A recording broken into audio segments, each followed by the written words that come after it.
ధనబలాన్ని తగ్గించి జనబలాన్ని చూపించాలి. సో ఎప్పుడైనా ఎన్నికలు, అది ఎలాంటి ఎన్నికైనా కానీ ఎన్నిక అనేది జరిగినప్పుడు ప్రజలు గెలవాలి. ప్రజలు అవగాహనతో ఓటుని వినియోగించుకోవాలి తప్పించి వాళ్ళ ఓటుని అమ్ముకోకూడదు. అమ్ముకుంటే ఏమవుతుంది? వాళ్ళ ఓటు అభివృద్ధికి కాకుండా వినాశనానికి దారితీస్తుంది.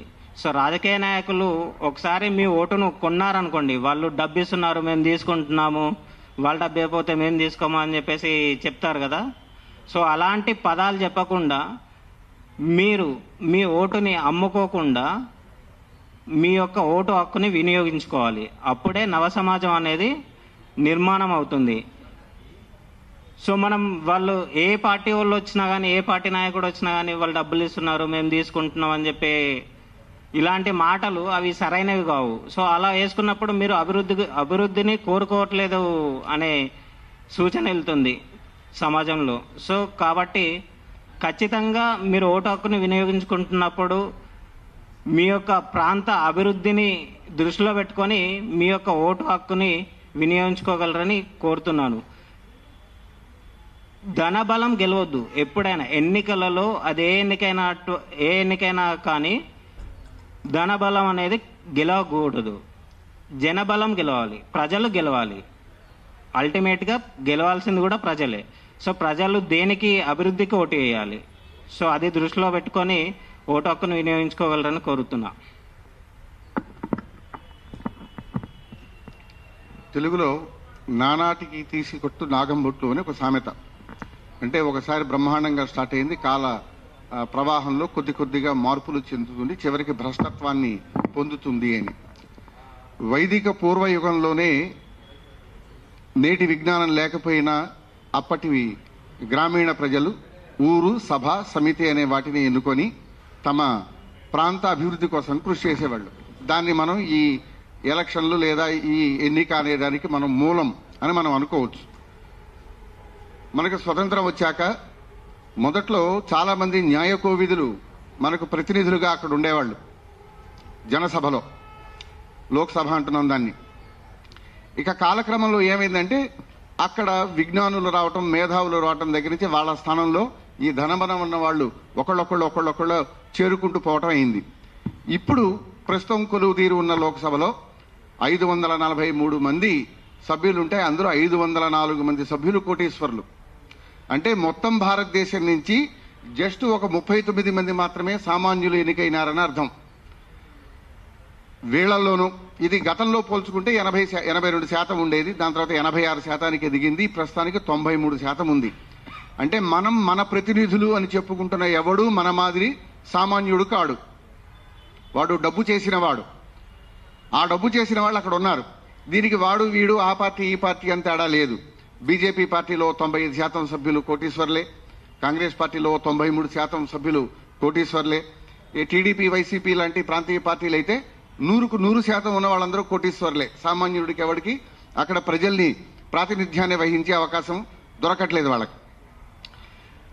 ఎందుకు డబ్బు పెట్టుకున్నప్పుడు విజయం దక్కుతుంది, సామాన్యుడికి ఎందుకు దక్కట్లేదంటే, సామాన్యుడు ఎదుటివాడిని ప్రభావితం చేయాలి అంటే కేవలం సిద్ధాంతంతో చేయాలి, లేదా తన నిజాయితీతో చేయాలి. ఈ నిజాయితీ గాని, ఈ నిబద్ధత గాని ఓటర్ని కొనలేవు. పూర్వం ఇప్పుడు వావిలాల గోపాలకృష్ణయ్య గారు ఉండేవారని మా నాన్న వాళ్ళు చెప్తుండేవాళ్ళు. ఆయన ఒంటి మీద వేసుకున్నటువంటి ధోతి, లాల్చి, ఆయన చంకలో ఉన్న సంచిలో ఉన్న లాల్చి, ధోతి తప్పించి వేరే ఆస్తి ఉండేది కాదని. ఇప్పుడు ఆ స్థాయిలో వాళ్ళు ఎవరైనా పోటీ చేస్తే వాళ్ళ విక్టరీ పర్సంటేజ్ 0.7. అదే డబ్బులున్నవాడు ఎవడన్నా పోటీ చేస్తే వాడిది 19.6%. అంటే దాదాపుగా ఒక 28 రెట్లు ఈ డబ్బున్నవాడు గెలిచే అవకాశాలే నేటి సమాజంలో కనిపిస్తూ ఉన్నాయి.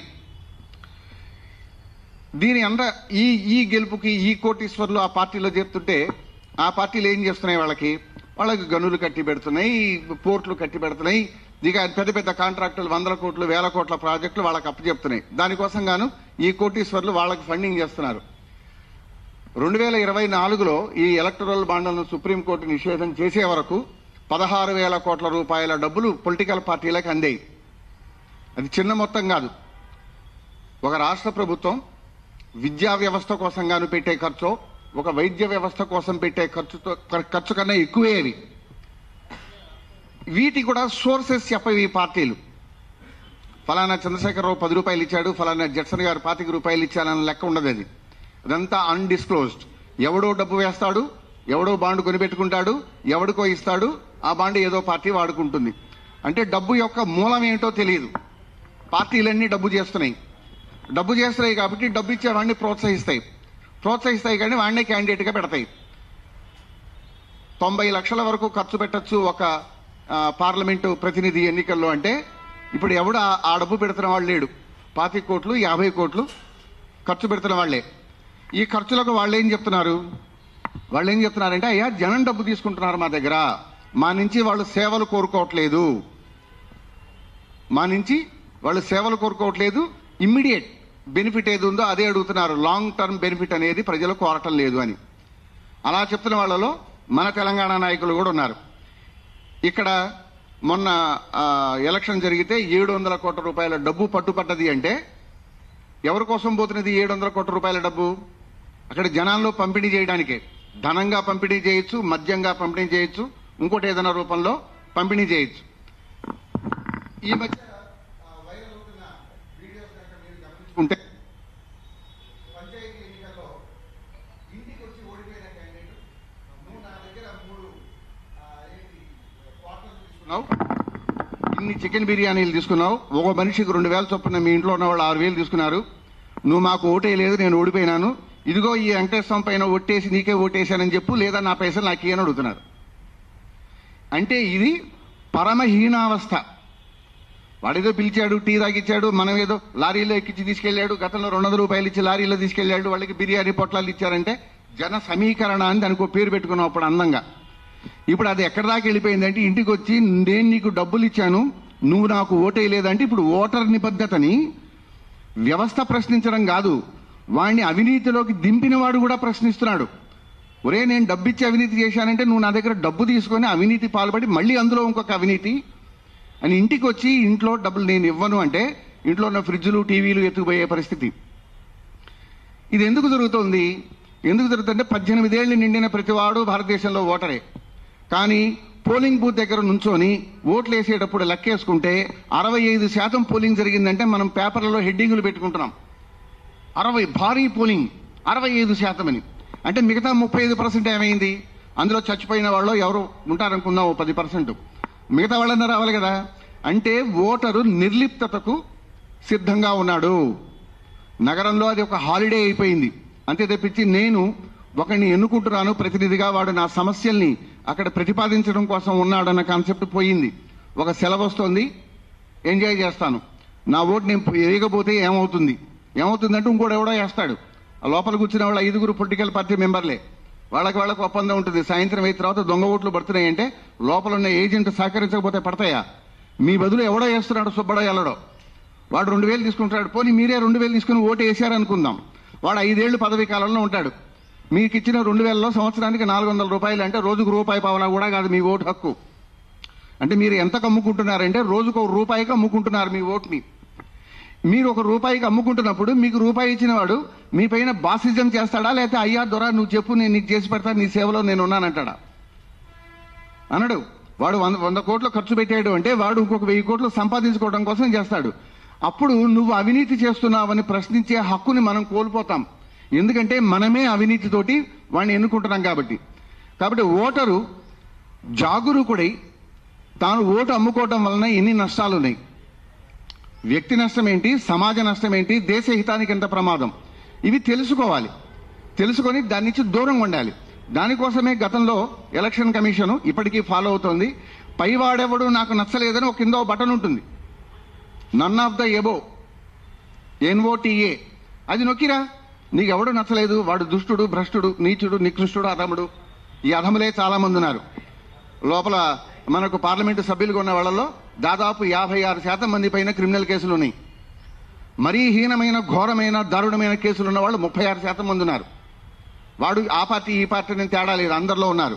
అట్లాంటి భ్రష్టుడు అక్కడ పోతున్నాడంటే కారణం ఏంటి? ఈ ఓటరు జాగరూకుడై లేకపోవడం, లేదా తనకున్న హక్కుని వాడుకోకపోవడం, లేదా దాన్ని దుర్వినియోగం చేసుకోవడం.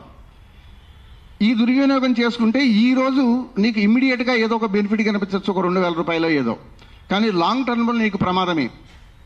ఓటర్ కార్డులో రేషన్ కార్డులో నువ్వు నీ కోడల పేరు యాడ్ చేసుకుందాం అనుకున్నావు, వాడు ఒక 500 అడుగుతాడు. నీకు మనవడో మనవరాలు పుట్టారు, పేరు యాడ్ చేసుకుందాం అనుకుంటాం, డబ్బులు అడుగుతాడు. నీ పిల్ల ఎక్కడో స్కూల్లో చదువుకుంటుంది, ఈడబ్ల్యూఎస్ సర్టిఫికేటో లేదా బీసీ సర్టిఫికేటో కావాలని పోతావు, దానికి 1000 రూపాయలు అడుగుతాడు. నీ ఇల్లు ఎన్యూమిరేట్ చేయించుకుందాం అనుకుంటాం, ఎంఆర్ఓ ఆఫీసులో వాడు 1000 రూపాయలు తీసుకుంటాడు. ఎందుకు తీసుకుంటున్నాడు? నువ్వు 1000 రూపాయలు తీసుకొని నీ ఓటు అమ్ముకోవడానికి సిద్ధంగా ఉన్నప్పుడు నీకు సేవ చేయడానికి వాడు ఫ్రీగా ఎందుకుంటాడు? వాడు ఛార్జ్ చేస్తున్నాడు. అధికారులు ఛార్జ్ చేస్తున్నారు, ప్రతినిధులు ఛార్జ్ చేస్తున్నారు. ప్రతినిధులు ఛార్జ్ చేస్తున్నారు కాబట్టి అధికారులు. ఇప్పుడు పోలీసులు మన వాహనాలు పట్టుకుంటుంటే వసూలు చేసిన డబ్బుల్లో పై అధికారులకు వాటా రావట్లేదా? వస్తోంది. మీ ఒక నియోజకవర్గంలో 100 కోట్ల రూపాయల ప్రాజెక్ట్ వస్తే ఆ ఎమ్మెల్యే గారికి అందులో వాటా రావట్లేదా? వస్తోంది. అంటే వాడేం చేస్తున్నాడు? నీకు చిల్లర వేస్తున్నాడు. కోళ్ళని పెంచుకునే వాళ్ళని చూస్తుంటారు, జొన్నలు అవన్నీ వేసి పెంచుతారు దాన్ని. ఓ మంచి రోజు ఏం చేస్తారంటే ఇంటికి అల్లుడు వచ్చాడని దాన్ని పేకు వస్తారు. ఇప్పుడు జరుగుతున్నది రాజ్యాంగంలో అదే. మనకు ఈ జొన్నలు వేస్తున్నారు, మనం 2,000 రూపాయలకో సారా ప్యాకెట్కో లేదా ఒక బిర్యానీకో 2 క్వార్టర్లకో దాన్ని అమ్మేసుకుంటున్నాం. దీనికన్నా గతంలో నయం. నా ప్రాంతం వాడనో, నా కులం వాడనో, నా పక్కింటి వాడో, ఎదురింటి వాడనో ఒక ఆపేక్ష ఉండేది. ఇప్పుడు అది కూడా లేదు. అంటే ఎక్కడి సంస్కృతంలో పద్యం ఉంది, తాత్పర్యం చెప్తాను. శివుడి తల మించి స్టార్ట్ అయిందట గంగాదేవి, అక్కడి నుంచి హిమాలయాలకు పడ్డదట, అక్కడి నుంచి భూమి పైన ప్రసరించిందట, ఆ తర్వాత పాతాళంలోకి పోయిందట, ఆ తర్వాత కనపడకుండా పోయిందట. దీన్ని వివేక భ్రష్ట సంపాతములు అంటారు. అంటే వివేకము భ్రష్టత్వం చెందితే ఎక్కడ ఆకాశంలో పుట్టిన గంగ, ఎక్కడ పాతాళంలో మురుక్కాలంలో కలవటం.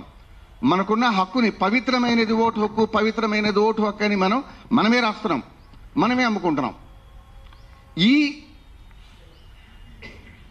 దుష్ట సర్కిల్ నుంచి మనం బయటపడాలి. మనం సక్రమంగా మన ఓటు వాడుకోవడానికి వస్తే ఇప్పుడు మనం చెప్పుకుంటున్న ఈ ధనబలం అనేది పనిచేయదు. మీరు నిబద్ధతతో నుంచుంటే మిమ్మల్ని ఎవడు కొంటాడు? కొనలేడు. కాబట్టి ఓటర్లు జాగరూకులు కావాలి. ఆ అవేర్నెస్ చేయడం కోసమే ఈ జాతీయ ఓటర్ దినోత్సవం. దీని యొక్క సందేశాన్ని మీరు గ్రహించుకుంటారని, దాని పవిత్రతని, అసలు ముందు దానికి ఉన్నటువంటి ఇంపార్టెన్స్ ని గ్రహించుకుంటారని సిబిజీ తరఫున కోరుకుంటున్నాను.